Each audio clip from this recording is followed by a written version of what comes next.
I'm Ellie Sansom and I'm here at Curtin University in the Space Science and Technology Centre, and I'm the project manager for the Global Fireball Observatory and the Desert Fireball Network. I really enjoy the flexibility of the work and the amazing team that we have here, and just talking science and trying to answer questions that literally involve how did the universe form and why do we exist. I think I've had a really interesting journey to where I am today, and I guess it kind of started in high school. I really also quite enjoyed maths and physics. There was an astronaut came to our local university, and I thought, wow, that would be really cool. I'd absolutely love to be an astronaut. And I asked, well, what subject at university do you reckon someone would need to take to become an astronaut?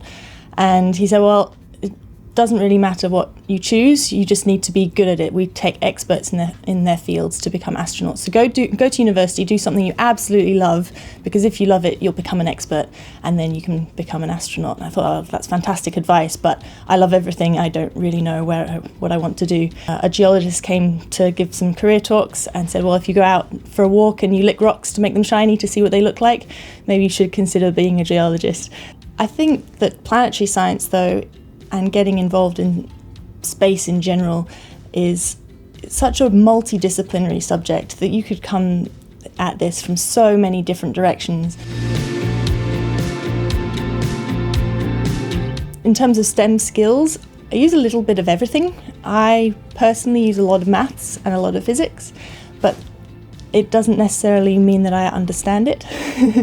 And as we've got a great team here that all have their own different, I wouldn't necessarily say skill strengths, it is skill strengths, but own interests, and whatever people are strongest in, it's generally because they have a strong interest in that area. So finding the area that you really love and developing those skills is how we kind of put together a really great team.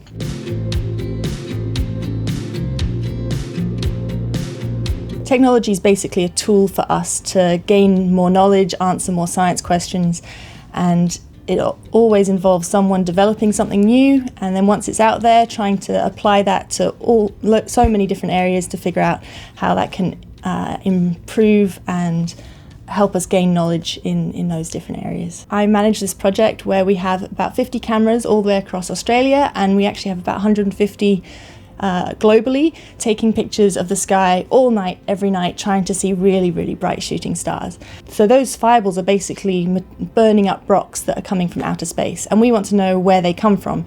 So if we can get observations from different cameras, we can do what we call triangulation. So you can figure out not only where it might have come from in the solar system, but where that rock might have landed on the ground. And if we can go out and recover a rock on the ground with a known orbit in space, we can tell you a little bit more about how our solar system formed, how it evolved, and possibly even answer why there's life on Earth and where we came from. We have 7 rocks that we've now recovered with the Desert Fireball Network that we can identify where in the solar system they come from, and those are slowly piecing together that picture of solar system evolution and how possibly that will inform habitability of other solar systems around in the universe.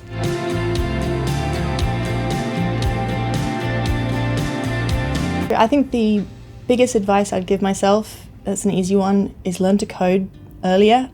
And I think in quite a lot of different industries, and it's not just in academia, coding is a fundamental skill to approach data processing, approach how we answer questions, and coding will help us work more efficiently in the future as well.